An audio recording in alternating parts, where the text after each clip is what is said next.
The following is a Bergen-Fischer media production.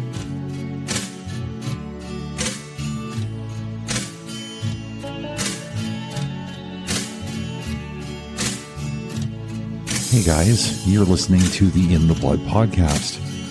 I am your host, AC Bergen-Fischer. Thank you so much for taking the time to listen, whether you are new or returning listener. I'd like to invite you to consider what is being shared with an open mind and a receptive heart. Before we begin, though, the following disclaimer. I am a coach, not a therapist. Everything I share is opinion-based and from personal experience. If you require therapy, I'd be happy to help you explore your options. For those who would prefer coaching with me, that could be arranged via email at inthebloodpod@gmail.com. Finally, if you'd like to support this project for as little as $5, you can do so by visiting buymeacoffee.com/inthebloodpod. Hey guys, want to welcome everybody back to the In the Blood podcast. As always, we like to explore how our relationship with self interplays with our relationship with others. Joining me once again, which is just a treat every single time it happens, is my brother, my partner in crime, co-founder of this show, actually, Jason Moore. Welcome back to the show. Thank you very much. So sorry, go ahead. I just wanted to start off with something because it fits perfectly along the theme. A father said to his son, "Be careful where you walk." The son responded, "You be careful. I walk in your footsteps." It's powerful stuff, because when we think about how our relationship with self affects our relationship with others, I think it's very rare that that's a more powerful experience than between. I'm not trying to like single out fathers, but I mean between fathers and sons, parents and children, effectively. But I mean, us being dads, I guess we're going to be dealing a lot with the dad perspective today. Yep. No, and it is like you kind of breezed by there. It is a parental scenario. You know, there are daughters that follow the fathers, and there are sons that follow the mothers. But the truth is, it doesn't matter which allocation is there. The children walk in our footsteps. We are role models. Whether that be good or bad is fully dependent on what the situation is that you have. But people, in my opinion, don't look enough as, okay, you know what, I have to stop, take stock, because I'm actually a role model. My kids are seeing me do stuff. What am I teaching my child? See, you entered the parenting game before I did. Like when we first met many years ago, I, at the time, had a baby who was maybe a month old or so. Mm-hmm. And I remember one of those early conversations between you and I, me expressing to you that, you know what, I don't think I'm well suited to be a role model. Like, I don't think I'm ready for this. And your response really, really caught me off guard. You told me it doesn't matter if you want to be a role model or not. It doesn't matter if you're ready or not. You are a role model, and you better get comfortable with that. Mm-hmm. That is very true, but it's also it's a circumstance that I think in the moment of worrying about being a parent gets overshadowed. People they think, okay, I got to keep my kid safe. I got to keep my kid fed. I got to keep my kid in school so he gets some chance at a life in most cases. But a lot of people, in my opinion, majority of people, I think, are so paranoid about the other three, they totally forget that what's coming out of my mouth? What actions am I showing my child? You know, I am a very violent person. I have extreme violent tendencies because of my past. I've learned to control them. I work with them. And I never hid from my children who I was, because I've taken this, I'm a role model responsibility from day one. There has been changes I made in my life because my first priority was, what am I teaching my children? Because I didn't want them to end up where I was. I didn't want to be a deadbeat dad and my kids end up on the streets, junkies, having to experience that life and having that hard of a pull to get started. Yeah. No, when you talk about that, I mean, the first thing that jumps into my mind, I mean, and this is going to sound maybe a little bit sexist because it's a quote from a TV show from the 90s. So we can update that to 2024 standards. But the quote was, you can give your son anything you want, but if you don't give him an example of how to be a man, then you've given him nothing. Mm-hmm. And I'm hearing shades of that in what you're talking about. Well, yeah, if you don't teach your children to be good people, they won't know how to be good people. Right. Absolutely. And I don't know, like you, like me, we've both caught a lot of flack over the years for similar things, which isn't terribly surprising because, I mean, you taught me a lot about how to parent based on your experience because you were always several years ahead of me at every stage of the game, right? Mm-hmm. But that transparency you're talking about, like you didn't want to hide your violent tendencies. You wanted your kids to see who you were, what you were, and also how you managed that. Mm-hmm. You know, with me, it wasn't the case of violent tendencies. For me, it was like my own different stuff, like maybe being not so in control of my emotions, right? Right.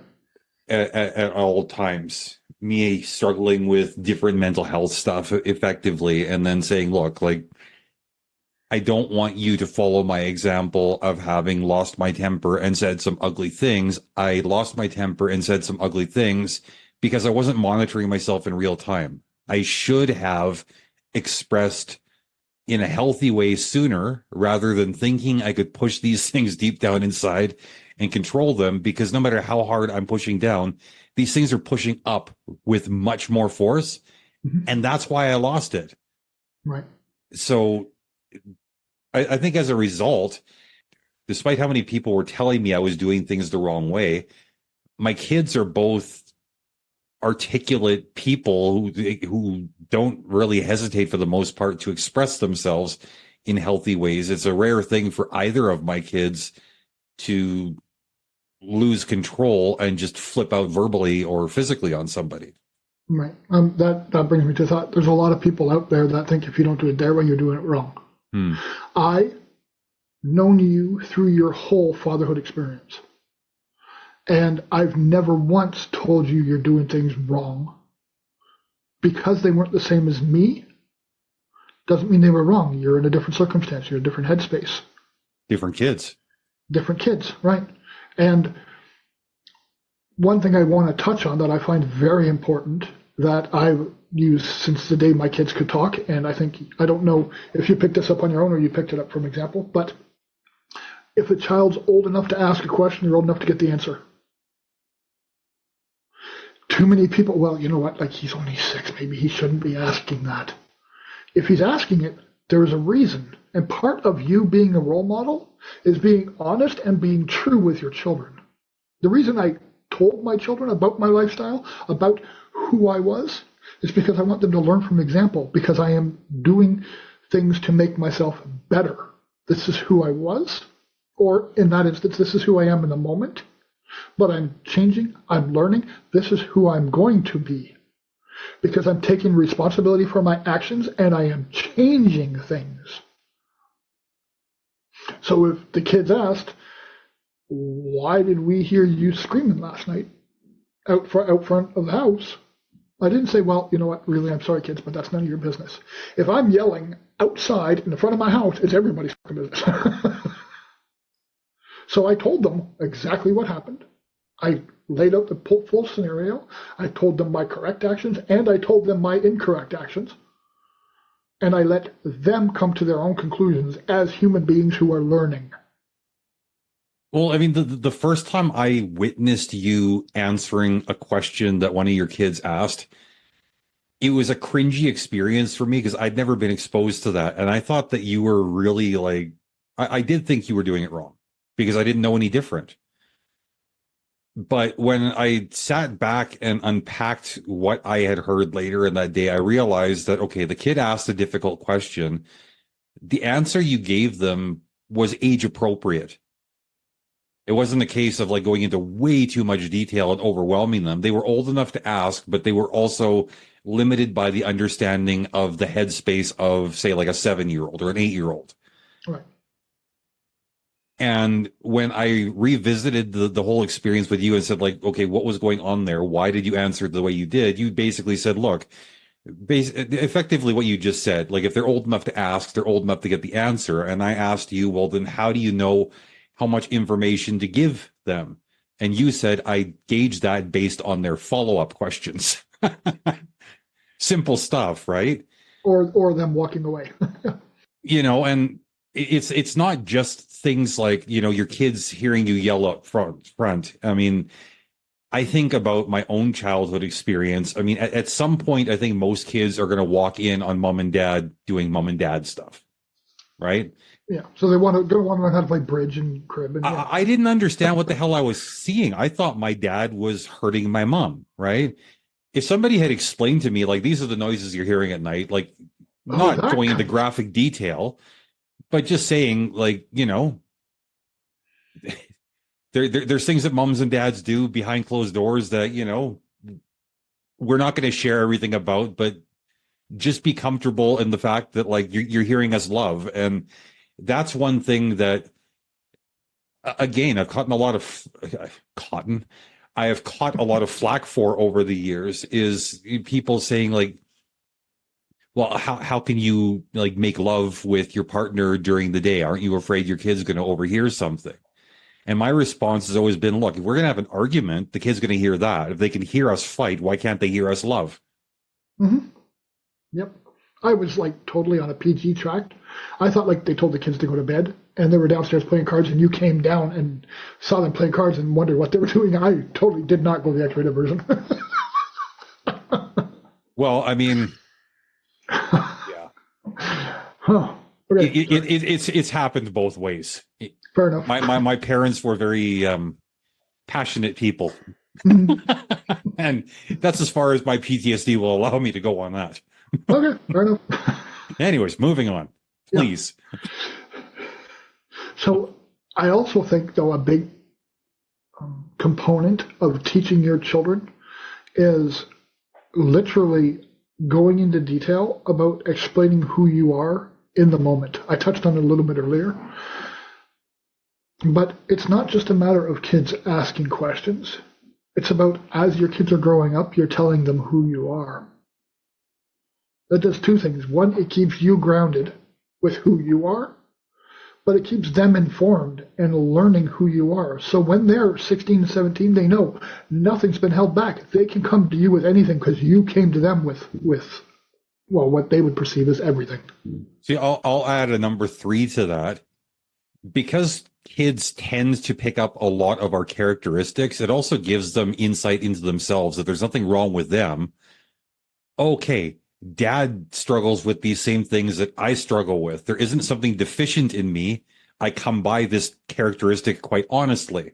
Right. Now I know, maybe not necessarily know how to handle it properly, but I've got some good clues as to how I might want to handle it or how I might not want to handle it, based on watching mom or dad. Mm-hmm. Yep, and they're free to ask you questions. And that plays right back into that trust you're talking about, right? Yeah, because there's a lot of kids that play I don't know if I can bring this up to my mom or dad. Like, it's kind of, it happened at school, and mom might not know, and it might change their opinion of me, and all this kind of shit goes through kids' heads. But the reality is, if you are open with them about that kind of stuff, if you are vocal about how you messed up, and that means owning your crap. Like, one of the proponents to our lives is owning your crap. Taking responsibility for who you are. Offenses taken, not given. That's because we don't do something to intentionally offend somebody. We own our crap. So if you do something wrong to your children, and you know it, they'll get over it. No, they won't. That becomes childhood trauma. That becomes therapy sessions. That becomes unsureness inside the person that you're raising. Tell them. Stop them and say, listen, the other day I did this. You were only trying to cook yourself something and I overreacted and I yelled at you because you were using the stove. that was wrong of me. Here's why. Explain yourself.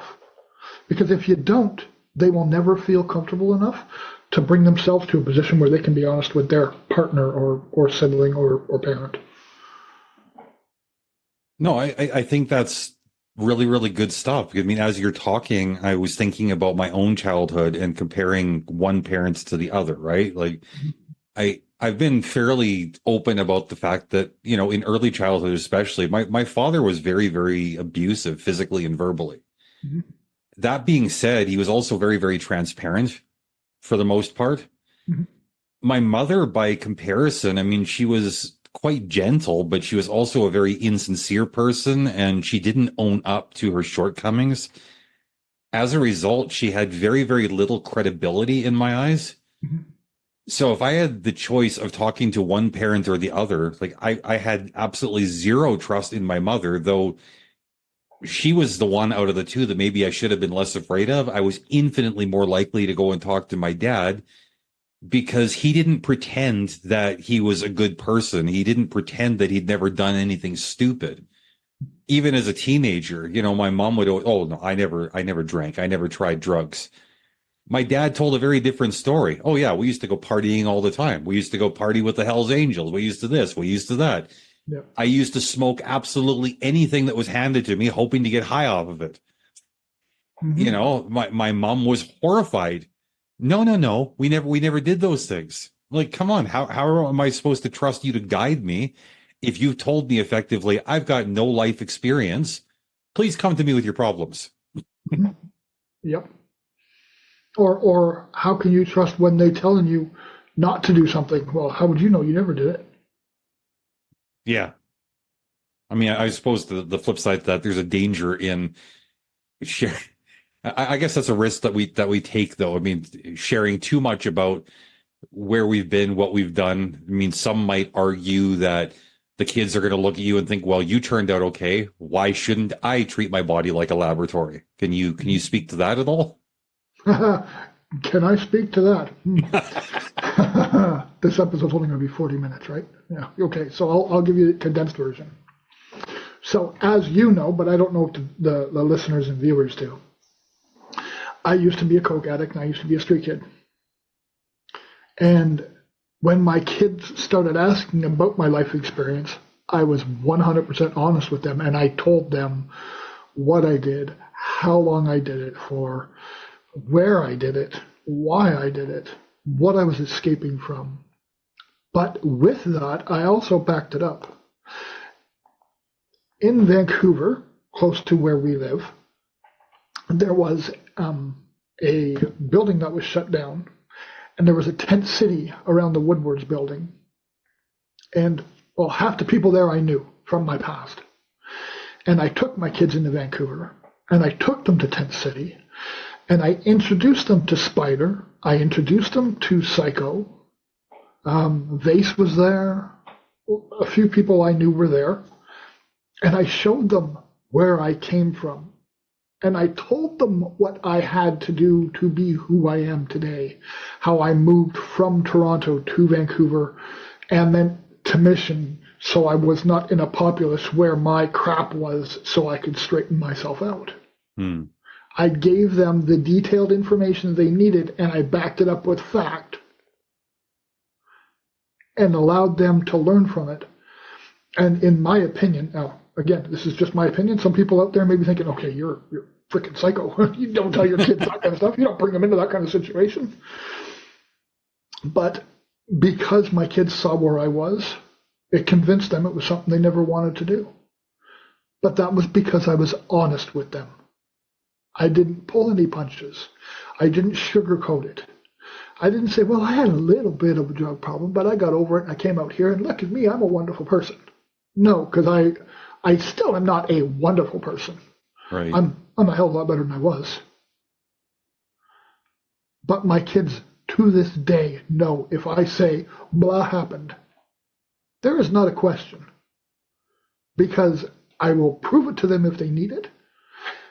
Not that I feel I have to prove myself, but I'm honest with my people. Whether they're my children or my friends, you. I'm honest with because I don't care enough to carry on a BS story. That's the long and short of it. If you don't like what I'm saying, then if I start the story and you don't want to, don't want to hear it, then don't listen. But when they ask a question, I can verify with fact. I don't play games. So when I go to my kids and I say, hey, here's where I am, oh, they can either say, okay, that's exactly what I needed to know. Or they can say, but can you give me an example, Dad, so I know, because I'm looking at this decision. Absolutely. Here it is. Well, I mean, I think like sharing the truth of our history, it offers context that might otherwise be lost, right?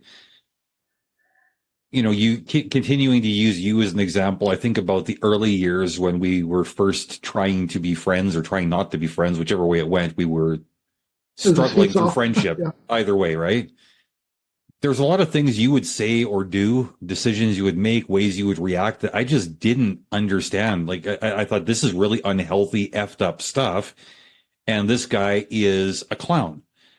When I found out where you came from, like the context of your, I can't even say upbringing, the context of your childhood. My past. And I started thinking, okay, if I had put myself in that environment, how might I be communicating or reacting or basically maneuvering life at this stage?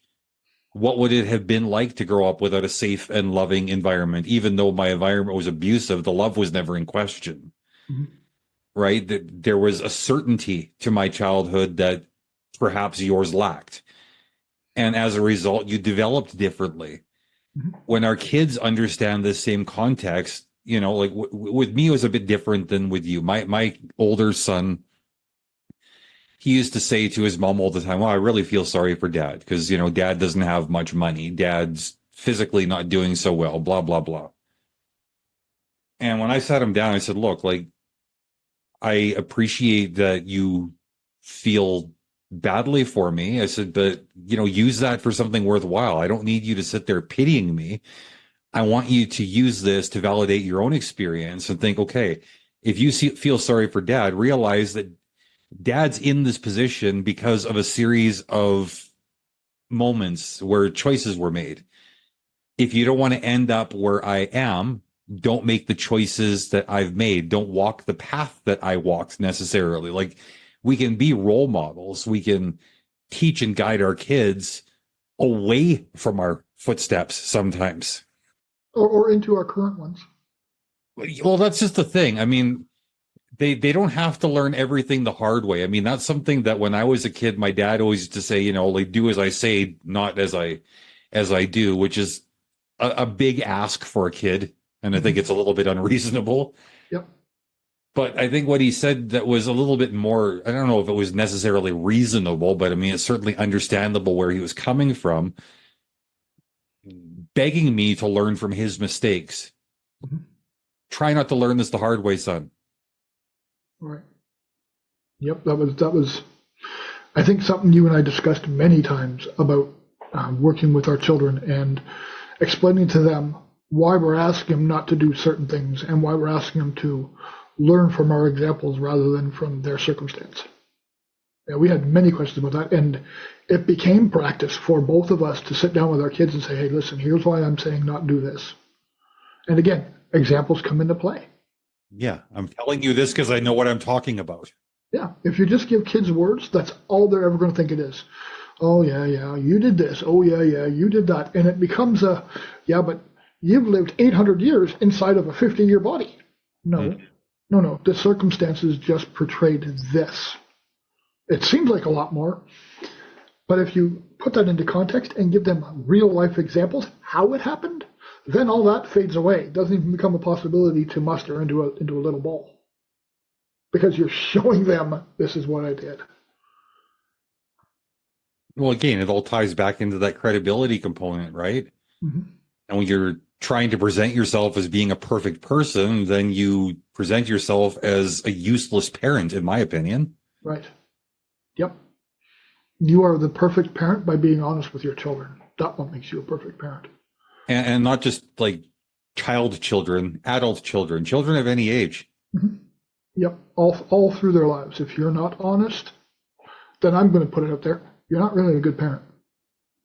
Well, I will That's die my with opinion. you on that hill. Yep. There's a lot that we can bring to life. There's a lot that we overlook. And there's still a lot we got to change. I will never say I'm perfect. I'm better than I was. And anytime my kids ask me where this comes from, I'll sit down and I'll be honest with them. And again, that's another hill I'll die on. Yeah. Okay, so tying things up here at the end, any final thoughts, suggestions, homework that you want to leave with the listeners? Just be honest with your kids. Well, be honest with everybody, and don't give a crap what they think. If they don't like it, then they don't need to take it. But more so because of the presentation we're making, be honest with your kids. And don't be afraid to show them who you really are through example to back up your words, because then they'll understand. I'm going to go off on just a very small tangent here, but if you're not honest with your kids, they're going to come off with that, oh yeah, my dad does everything. But if you're honest with your kids, it takes it away. It gives them an opportunity to know you wholly. And you can, without question, know that when your children say they love you, they're not in love with the facade you put on. They're in love with you because you've been honest with exactly who you are to them. Fair enough. Well, I think all too often we hear it thrown around in a very empty way that honesty is the best policy. But I think as Jason has done a really, really good job of explaining today, it's not just empty thought. There's substance to that. So be honest with yourselves, be honest with each other. And I really do think that better relationships will be the result. So this week, maybe just take the time to ponder on that. Ponder on how much honesty you're bringing to the various situations you find yourself in. If you've got thoughts on that or anything else we've covered, as always, feel free to send us an email, inthebloodpod@gmail.com. And until next time, my friends, much love.